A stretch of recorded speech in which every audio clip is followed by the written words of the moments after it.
Hi friends, Vijayalakshmi ಕಿಚನ್ಗೆ ಸ್ವಾಗತ. ಈ ದಿನ ನಾವು ಒಂದು ಹಸಿಮೆಣಸಿಕಾಯಿ ಚಟ್ನಿನ ಮಾಡೋಣ. ಅದಕ್ಕೆ ನಾನೀಗ ಬಾಣಲಿ ಇಟ್ಕೊಂಡಿದ್ದೀನಿ.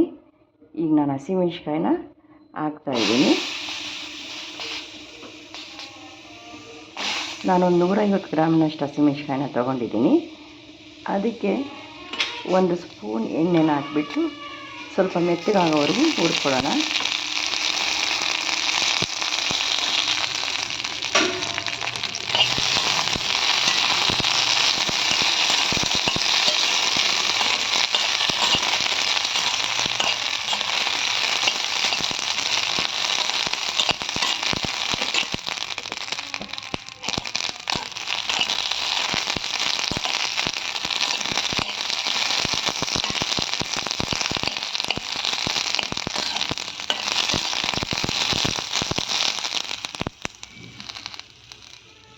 ಸ್ವಲ್ಪ ಮೆತ್ತಗಾಗಬೇಕು.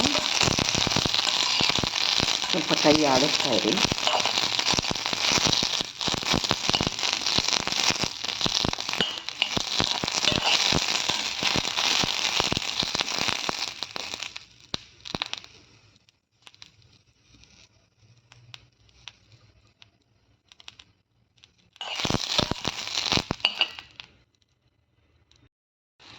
ಈಗ ಇದು ಸ್ವಲ್ಪ ಮೆತ್ತಗಾಗ್ತಾ ಇದೆ. ಇವಾಗ ನಾನು ಇದಕ್ಕೆ ಸ್ವಲ್ಪ ಬೆಳ್ಳುಳ್ಳಿ ಮತ್ತು ಸ್ವಲ್ಪ ಕೊತ್ತಂಬರಿ, ಸ್ವಲ್ಪ ಕರಿಬೇವು, ಸ್ವಲ್ಪ ಜೀರಿಗೆ ಎಲ್ಲ ಕೈ ಅಳತೆ ಮೇಲೆ ಹಾಕ್ತಾ ಹೋಗ್ತೀನಿ. 1 ಹಿಡಿಯಷ್ಟು ಕೊತ್ತಂಬರಿ ಹಾಕಿದ್ದೀನಿ, 1-2 ಕಡ್ಡಿ ಕರಿಬೇವು ಹಾಕಿದ್ದೀನಿ, ಒಂದು ಸ್ವಲ್ಪ ಜೀರಿಗೆ ಹಾಕಿದ್ದೀನಿ. ಇನ್ನು ಸ್ವಲ್ಪ ಎಣ್ಣೆ ಹಾಕ್ಕೊಳ್ಳೋಣ, ಒಂದು ಅರ್ಧ ಸ್ಪೂನ್ನಷ್ಟು.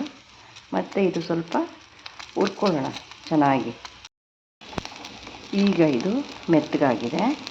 ಈಗ ಸ್ವಲ್ಪ ಇದನ್ನು ಆರ್ಲಿಕ್ಕೆ ಬಿಡೋಣ. ಗ್ಯಾಸ್ ಆಫ್ ಮಾಡಿದ್ದೀನಿ.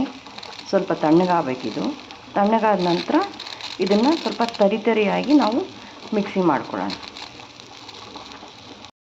ಮಾಡ್ಕೊಂಡಿದ್ದೀನಿ. ಈಗ ನಾನು ಇದಕ್ಕೆ ಒಂದು ಒಗ್ಗರಣೆ ಮಾಡ್ಕೊಳ್ಳೋಣ.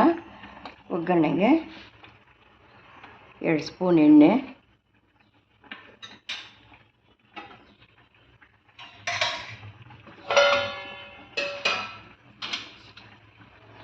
ಸಾಸಿವೆ, ಜೀರಿಗೆ,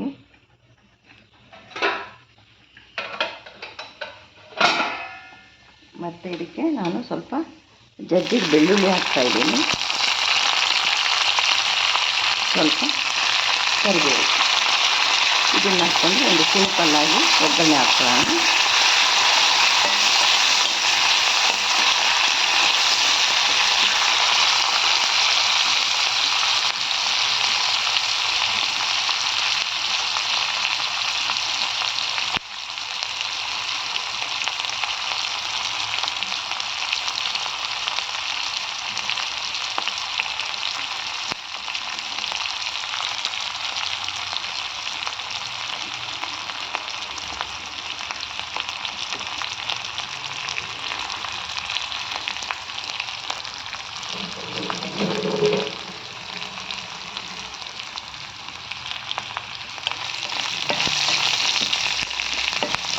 ಈಗ ಇದು ಒಗ್ಗರಣೆಗೆ ನಾನು ಇದನ್ನು ಸರಿಯಾಗಿ ರುಬ್ಕೊಂಡಿರೋ ಅಂಥ ಹಸಿಮೆಣಸಿನ ಚಟ್ನಿನ ಹಾಕ್ತಾಯಿದ್ದೀನಿ.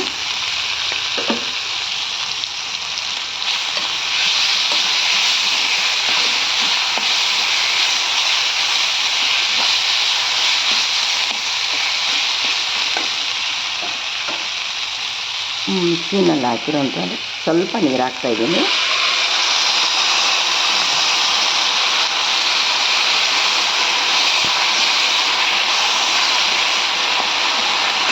ನಾನು ರುಬ್ಬುವಾಗ ಸ್ವಲ್ಪ ನಾನು ಉಪ್ಪು ಹಾಕ್ಕೊಂಡಿದ್ದೆ.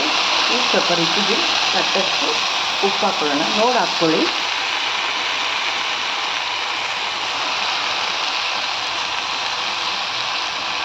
ನಂತರ ನಾನು ಇದಕ್ಕೆ 1 ನಿಂಬೆಹಣ್ಣಿನಕ್ಕಿಂತ ಕಡಿಮೆ ಇರೋಷ್ಟು ಹುಣಸೆಹಣ್ಣನ್ನು ತಗೊಂಡ್ಬಿಟ್ಟು ಇದನ್ನು ನಿಂಬೆಹಣ್ಣಿನಕ್ಕಿಂತ ಕಡಿಮೆನೇ ಇರಲಿ, ಇದನ್ನು ರಸ ತಗೊಂಡಿದ್ದೀನಿ. ಈ ರಸನ ನಾನು ಇದಕ್ಕೆ ಹಾಕ್ತಾಯಿದ್ದೀನಿ.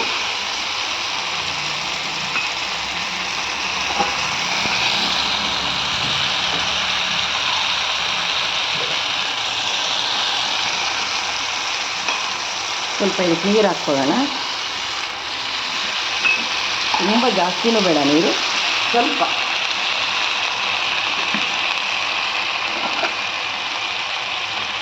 ಸ್ವಲ್ಪ ಇಷ್ಟು ನೋಡಿ, ಒಂದು ಅರ್ಧ ಸ್ಪೂನ್ಗಿಂತಲೂ ಕಡಿಮೆ ಇಷ್ಟು ಬೆಲ್ಲನ ಹಾಕ್ಕೋತಿದ್ದೀನಿ ನಾನೀಗ.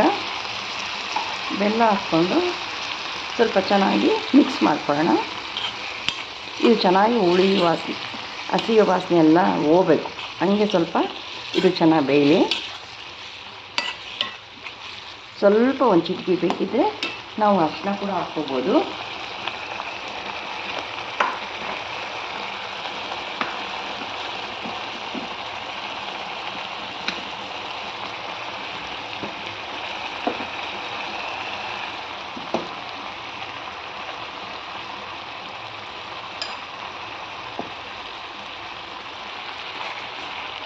ಇದು ಸ್ವಲ್ಪ ಹಸಿ ವಾಸನೆ ಎಲ್ಲ ಹೋಗಬೇಕು.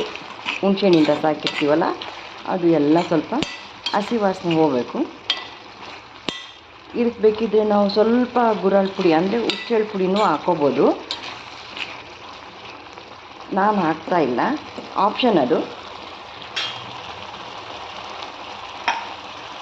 ಇದು ಸ್ವಲ್ಪ ಚೆನ್ನಾಗಿ ಕುದೀಲಿ. ಚೆನ್ನಾಗಿ ಕುದ್ಮೇಲೆ ಒಂದು 5 ನಿಮಿಷ ಚೆನ್ನಾಗಿ ಬೇಯಬೇಕಿದು. ಸ್ವಲ್ಪ ನೀರಿನಂಶ ಸ್ವಲ್ಪ ಕಡಿಮೆ ಆಗಬೇಕು. ಇದು ಬಿಸಿ ಅನ್ನದ ಜೊತೆಗೆ ತುಪ್ಪ ಹಾಕ್ಕೊಂಡು ಇದು ಒಳ್ಳೆ ಟೇಸ್ಟ್ ಇರುತ್ತೆ. ಚಪಾತಿಗೆ, ರೊಟ್ಟಿಗೆ, ತಾಳಿಪಟ್ಟಿಗೆ, ಪ್ರತಿಯೊಂದಕ್ಕೂ ಒಳ್ಳೆ ಕಾಂಬಿನೇಷನ್ ಇರುತ್ತೆ ಇದು. ಹುಳಿ, ಉಪ್ಪು, ಖಾರ ಮತ್ತು ಬೆಲ್ಲ ಎಲ್ಲ ಚೆನ್ನಾಗಿ ಮಿಕ್ಸ್ ಆಗಿರೋದ್ರಿಂದ ಇದನ್ನು ನಾವು 2 ದಿನ ಇಟ್ಕೋಬೋದು. ಅದನ್ನು ಹೊರಗಡೆ ಇಟ್ಟರೆ ನಾವು 2 ದಿನ ಅಂದರೆ ಸ್ವಲ್ಪ ಬಿಸಿ ಮಾಡ್ಕೋಬೇಕಾಗುತ್ತೆ. ಬಿಸಿಲು ತುಂಬ ಇರೋದ್ರಿಂದ ಕೆಟ್ಟೋಗೋ ಚಾನ್ಸಸ್ ಇರುತ್ತೆ.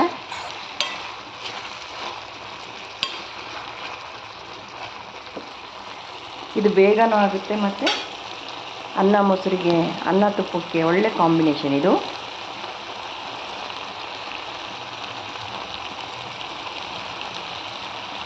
ಸ್ವಲ್ಪ ಮೇಲೆ ಬೇಕಿದ್ದರೆ ನಾವು ಕೊತ್ತಂಬರಿ ಕೂಡ ಇನ್ನೂ ಸ್ವಲ್ಪ ಹಾಕ್ಕೋಬೋದು. ನೋಡಿ ಫ್ರೆಂಡ್ಸ್, ಈಗ ಚಟ್ನಿ ರೆಡಿಯಾಗಿದೆ. ಈ ಚಟ್ನಿ ನಿಮ್ಗೆ ಇಷ್ಟ ಆದಲ್ಲಿ ಲೈಕ್ ಮಾಡಿ, ಸಬ್ಸ್ಕ್ರೈಬ್ ಮಾಡಿ, ಶೇರ್ ಮಾಡಿ. ಧನ್ಯವಾದಗಳು.